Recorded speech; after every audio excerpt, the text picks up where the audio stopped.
Hello friend, Reena लोकगीत YouTube channel में आप सभी का स्वागत है। बहुत सुहाना मौसम है। हम लोग एक सोहर गीत गाने जा रहे हैं, आप लोग देखना। जितने हमारे भाई बहन हमारे चैनल को लाइक करके सब्सक्राइब कर लेना, वीडियो फुल वॉच करके देखना प्लीज़ दोस्त। अब ही 12 दिन के हो, अब ही 12 दिन के भैले मोर लाला नामा कि घर में झगड़ा माची गईले ना।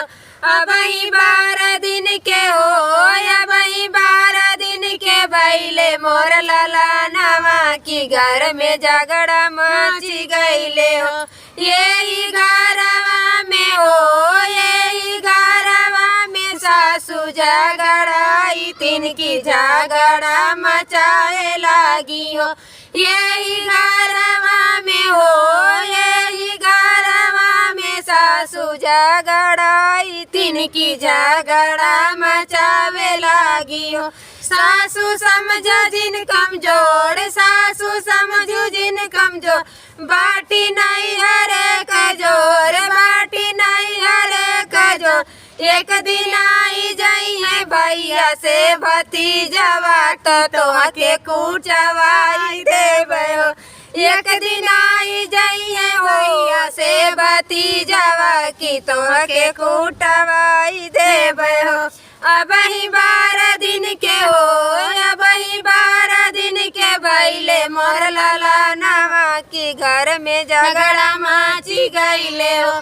अब ही 12 दिन के हो, अब ही 12 दिन के भैले मोर लाला नामा की घर में झगड़ा माची गईले हो। यही घरवा में हो, यही घरवा में जेठनी झगड़ाई तीन की झगड़ा मचावे लागी हो। यही घरवा में हो, यही घरवा में जेठनी झगड़ाई तीन की झगड़ा मचावे लागी हो। जेठनी समझू जिन कमजोर, जेठनी समझू जिन कमजोर, बाटी नहीं हरे कजोर, बाटी नहीं हरे कजोर। एक दिन भाई जाई है भैया से भतीजवा तो हके कुटवाई देवे हो। एक दिन आई जाई है भैया से भतीजवा तो हके कुटवाई देवे हो। अब इन 12 दिन के हो, अब ही 12 दिन के भैले मोर लाला नामा तो घर में झगड़ा माची गईले हो।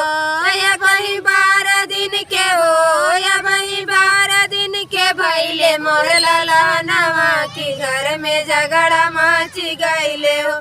यही घरवा में हो, यही घरवा में ननदी झगड़ाई तीन की झगड़ा मचावे लागी हो। यही घरवा में ननदी झगड़ाई तीन की झगड़ा मचावे लागी हो। ननदी समझू जिन कमजोर, ननदी समझी जिन कमजोर, बाटी नहीं हरे कजोर, बाटी नहीं हरे कजोर। एक दिन आई जाई है भैया से भतीजवा की तो हके कुचवाई देवे हो।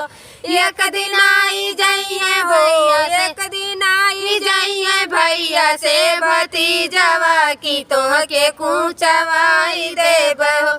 अब ही 12 दिन के हो, अब ही 12 दिन के भैले मोर लाला नामा की घर में झगड़ा माची गईले हो। अब ही 12 दिन के हो, अब ही 12 दिन के भैले मोर लाला नामा की घर में झगड़ा माची गईले हो।